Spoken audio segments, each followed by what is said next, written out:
Welcome back. Welcome back to Young Trip Reactions. Yeah.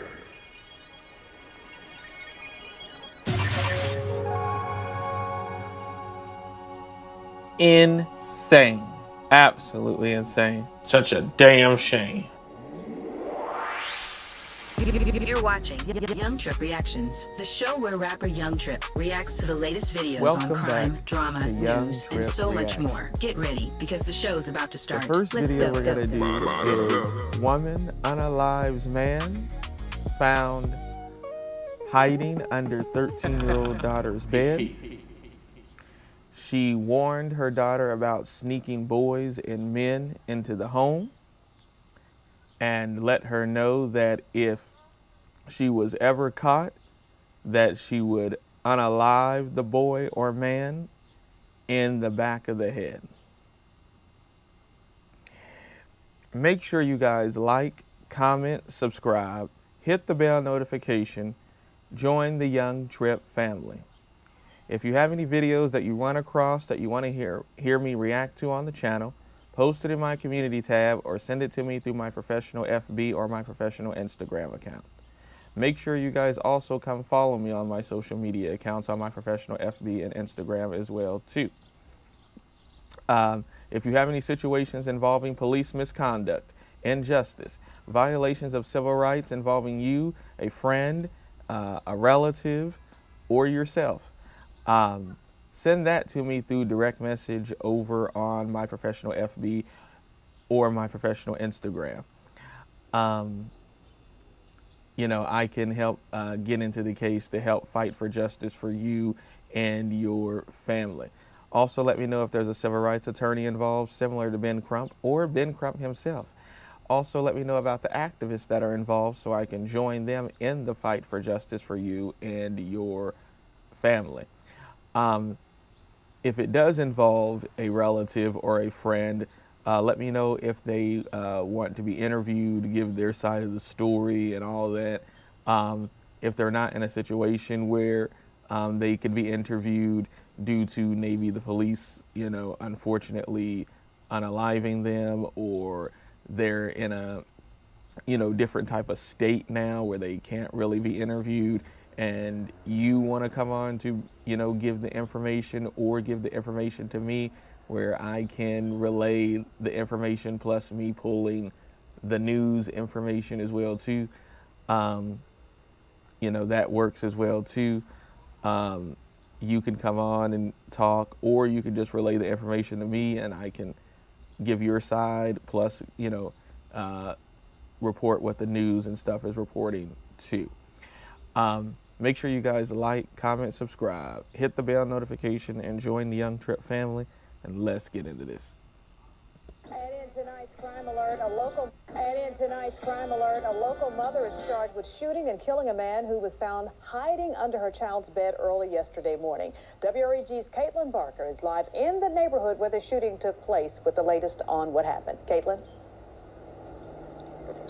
Good afternoon, Stephanie. This shooting took place here at around 1:40 a.m. and it happened at this home right across from me on Travis Road. Now, this all happened after a mother found a man in her house. She says he was hiding under a child's bed. When police arrived, they found the man dead near the front porch. Now, the woman, 36-year-old Kendra Scott, now faces multiple charges, including first-degree murder and employment of a firearm during the commission of a dangerous felony.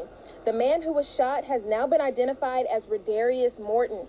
According to police, Morton was invited by a child to the home and came in through the back door at 1 a.m. The arrest affidavit says when Kendra Scott came home, she was heard banging on the front door and yelling, "Who's at my house?" Once the child opened the door, Morton was found hiding under the child's bed. As Morton was leaving the house, both Scott and Morton went out to the front porch, and that's when the juvenile says she heard a gunshot. Morton was found shot in the back of the head.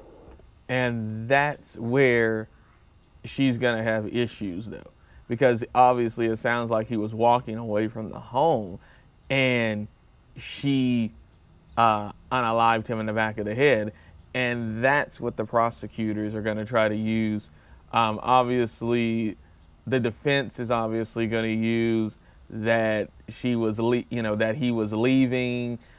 She went after him, pursued him, and then unalived him in the back of the head while he was walking away.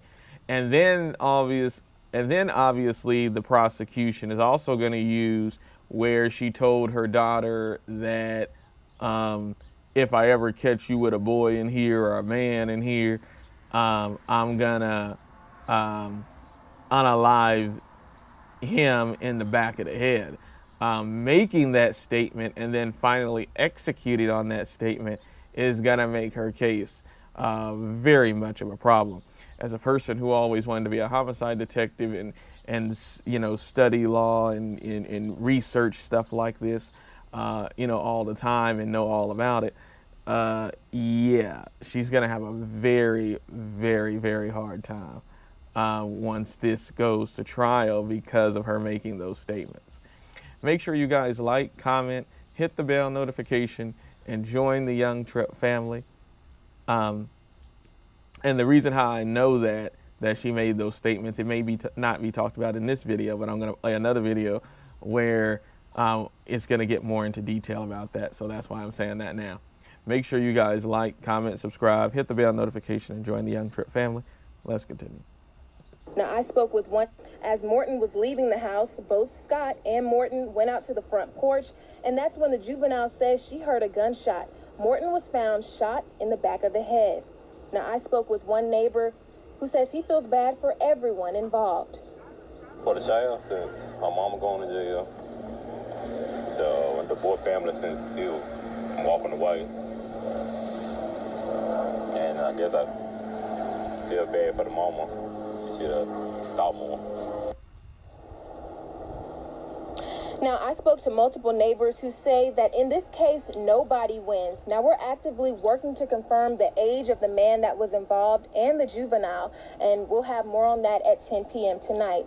I'm Caitlin Barker reporting live for your news leader, WREG News Channel 3. If your fridge has any smell at all, you're breathing in bacteria and mold spores. Baking soda can't stop it. This is what's... Yeah, I mean, but you also need to think about, because obviously he is a man, you have to think about, like, how would you react as a mother or a father finding your child, with a grown-up being probably romantically involved. That's a big serious thing as well, too. But see, he can't be prosecuted for that crime because you unalived him. And so now they have to worry about you because you're the one breathing and talking. That's how the justice system works, is who's alive, breathing, and talking. And so the mom is alive and breathing and talking. The alleged man that the daughter was hooking up with is, he's gone now. So he can't be prosecuted for, messing with a child or none of that because he's no longer here because you got rid of him. So now they can only focus on you. And now you're charged with first-degree unaliving. So I understand the whole situation. I understand, obviously a person reacts in the moment, but obviously her daughter has a history of doing stuff like this. For you to tell her, if I ever catch you doing that, obviously you must have caught her before or suspected that somebody was in your house, because people can feel when they come home that somebody may have been in their house if something seems off or something like that. So people can feel that. And so you obviously have told her before that if you ever catch her with a boy in the house, that he would get unalived. Now, when you're dealing with somebody who is probably her age, another 13, 15-year-old, 16-year-old young boy, the best thing to be is to call his parents and have a meeting about, like, hey, the kids should not be hanging out. He was over here at my house and I wasn't even home, or I didn't know that he was here, to have somebody come by and check on them or anything like that. That's the way you handle that with parents when, obviously your kid and their kid is hanging out and all that, and they're probably, you know, casually dating and all that, and you don't want to deal with the birds and the bees stuff and, you know, potentially them having a child and all that. That's how you handle that. This case is not that, though. This is a grown man, and this girl obviously feels comfortable hooking up and kicking it with grown men. And you got to be able to put more boundaries in place. Maybe get your local police department involved to try to help get your daughter more on a more straight and narrow path, and probably get her into some type of sex education class to understand about kicking it with grown men, and or even boys her own age too, and all that, and how to the signs and all this other stuff. And also, you know, understand that a grown man is a grown man and not be trying to date grown men, and a lot of different things. And then other things come into play. Where's the dad, and all the other different things come into place as well too. But let me know what y'all think. I'll have the original video pinned at the top of the chat and in a link in the description. Make sure you guys like, comment, subscribe, hit the bell notification, and join the Young Trip family. If you have any videos that you run across that you want to hear me react to on the channel, post it in my community tab or send it to me through direct message over on FB or Instagram. Also, if you have any situations involving police misconduct, injustice, violations of civil rights involving you, a friend, a family member, a loved one, or anybody that you know, send that to me through direct message over on FB or Instagram as well too. Let me know if there's a civil rights attorney involved similar to Ben Crump or Ben Crump himself. Let me know about if it's involving you, a friend, a loved one. Let me know if it does involve somebody else, if they're still here, and hope that the police did not, you know, unalive them. If they did, you know, you can come on and speak for them. Or if they're not in a situation where they can come on and speak, then you can come on and speak for them. Make sure you guys like, comment, subscribe, and hit the bell notification and join the Young Trip family. And yeah, I will catch y'all in the next one. Peace.